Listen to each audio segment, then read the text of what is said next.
اللہ کی کتاب یہ کہتی ہے کہ جب الجھ جاؤ یا تنازع میں پڑ جاؤ تو اہل علم کے پاس جاؤ، اہل ذکر سے رجوع کرو۔ ناکامی کا اندیشہ خارج سے نہیں، داخل سے ہوتا ہے۔ اپنی ذاتی کمیوں اور خامیوں سے، انداز فکر کے نقائص سے، جن کا جائزہ ہمیشہ اور ہر وقت لیتے رہنا چاہیے۔ شاید اس ارشاد کا پس منظر یہی ہے، جب اللہ کسی بندے کو ہدایت دینا چاہتا ہے تو اس کی آنکھ اپنے آپ پر کھول دیتا ہے۔ سب سے بڑا خطرہ کہاں سے ہوتا ہے؟ سبھی کے لیے اس ایک پہلو سے، جب آدمی اپنے فرض کی اہمیت کو نسبتاً کم اور اپنی صلاحیت کو زیادہ سمجھنے لگے۔ اولین ملاقاتوں میں ایک بار میں نے اس سے سوال کیا، تمہاری کامیابی کا راز کیا ہے؟ ترت اس نے جواب دیا، میں اپنی حدود سے واقف ہوں۔ کچھ بعد دن اس نے بتایا کہ کرکٹ کے کسی بھی میچ میں خواہ اس نے جیتا یا ہارا، ایک رجسٹر پر اس نے اپنی اس دن کی غلطیاں ضرور لکھ لیں۔ ابھی کچھ دیر پہلے پروفیسر صاحب نے سیالکوٹ سے ٹیلی فون پر مجھ سے کہا، ان سب کو گھیر گھار کر جنہیں آنا ہے اللہ اب اس کے پاس لے آئے گا۔ جب وہ گھیرا ڈالتا ہے تو وہ قطعی اور مکمل ہوتا ہے۔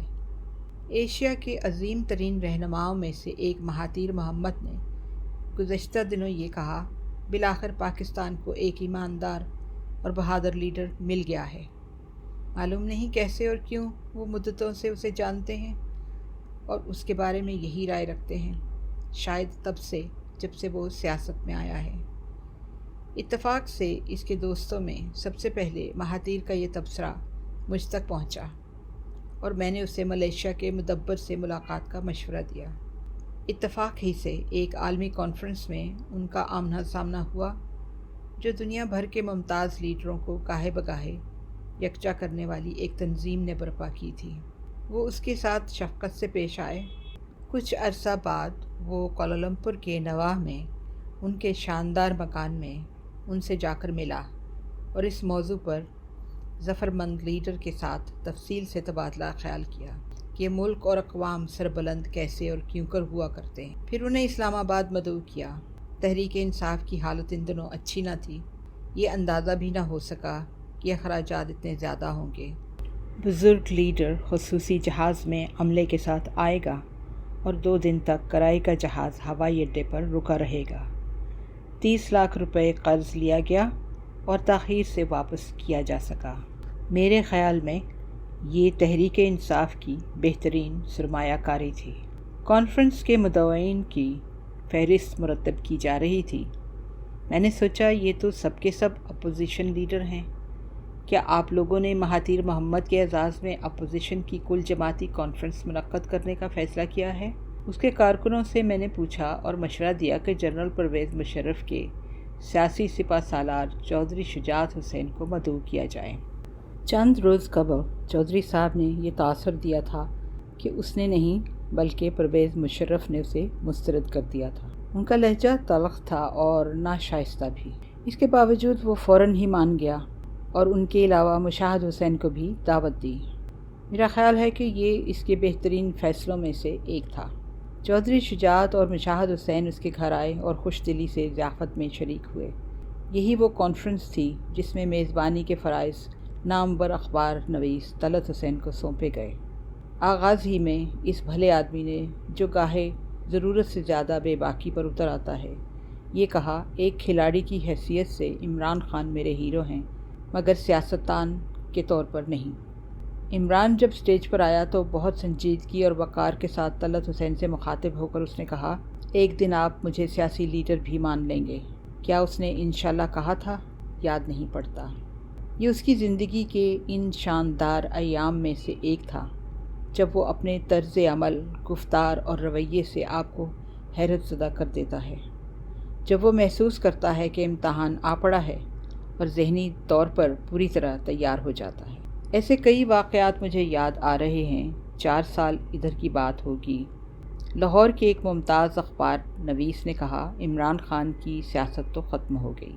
وہ ان دنوں بعض مقتدر ہستیوں کے بہت قریب تھے۔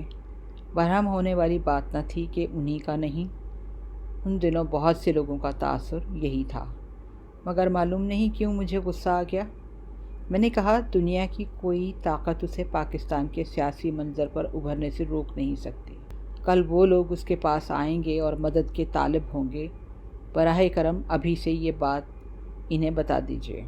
چند روز بعد ان صاحب نے عمران سے ملاقات کی خواہش ظاہر کی۔ اسے لاہور آنا تھا۔ آگے یہ انہوں نے بریکٹ میں لکھا ہے، ان میں سے ایک شخص بہت تگڑی سفارش کے ساتھ گزشتہ دنوں میرے پاس آیا۔ اب اس کی گردن اکڑی ہوئی نہیں تھی۔ بہت شائستگی اور وقار سے اس نے بات کی۔ حفیظ اللہ خان کو ایسا موقع اللہ دے۔ اس نے کالم نگاروں کے اعزاز میں ایک شاندار ضیافت کا اہتمام کیا۔ شام 7 بجے جب میں گھر کے دروازے پر کھڑا ایک مہمان سے بات کر رہا تھا، حفیظ اللہ نے فون پر فرمائش کی کہ میں لاہور پہنچ جاؤں۔ 8 بجے PIA کے پرواز کو روانہ ہو جانا تھا۔ وہیں سے مہمان کی گاڑی میں چل پڑا۔ کسی سے درخواست کی کہ ٹکٹ خرید رکھے۔ اس شام ایسی جم کر اس نے گفتگو کی، اس قدر تحمل سے سوالوں کے جوابات دیے کہ بعض دانشور تاب نہ لا سکے۔ ایک نے تو اگلے دن ہی میرے خلاف فرد جرم عائد کر دی۔ کھانے کی میز پر میاں والی سے لائی گئی دریائے سندھ کی ایک سالم مچھلی کے علاوہ اتنا بہت کچھ تھا، اور اس قدر عمدہ کہ مجلس کا لطف دو آتشا ہو گیا۔ میں نے کہا اگر کبھی اقتدار ملا حفیظ اللہ خان تو ایک وزارت لازماً ہمارے حصے میں آئے گی۔ آج کی ضیافت کے نام پر وہ تمہاری ہے۔ حفیظ اللہ کھلکھلا کر ہنسا اور بولا، میرے بھائی کو پھر آپ سمجھے نہیں۔ جب یہ کپتان بنا تو سب سے پہلا کام اس نے یہ کیا کہ اپنے ہیرو ماجد خان کو ٹیم سے الگ کر دیا۔ اپنی ساکھ بنانے کے لیے یہ مجھے پھانسی پر چڑھائے گا اور خلق خدا سے داد وصول کرے گا۔ مزاح کا برا پہلو یہی ہے کہ کبھی کبھی کوئی شاندار جملہ ماحول کی ساری متانت تار تار کر کے رکھ دیتا ہے۔ ایسا ہی ہوا۔ اگلی سویر تک ہم یہ لطیفہ لوگوں کو سناتے رہے۔ گفتگو کی دوسری نشست ہماری حماقت کی نظر ہو جاتی، مگر عمران نے برا ماننے سے انکار کر دیا۔ کمال سنجیدگی کے ساتھ وہ سوالوں کے جواب دیتا رہا۔ حیرت انگیز بات یہ ہے کہ جن صاحب کے بظاہر ناروا تبصرے پر یہ مجلس برپا ہوئی تھی، انہی نے سب سے زیادہ معقول طرز عمل اختیار کیا۔ کبھی اس دن کو یاد کرتا ہوں تو جہاں اس پر فخر کا احساس ہوتا ہے، وہاں اپنے شعار پر شرمندگی بھی۔ دل تو نہیں کرتا اس کو روکنے کے لیے، لیکن وقت جو ہے اس کا خیال رکھنا پڑتا ہے پوڈ کاسٹ میں۔ تو آپ کے ساتھ انشاءاللہ اگلی ملاقات اگلے ہفتے ہوگی، یہ باقی کا تمام نامہ آپ کی خدمت میں لانے کے لیے۔ ہمارا ای میل ایڈریس ہے dildarpakistan@hotmail.com۔ Until next time, take care, God bless, Allah Hafiz.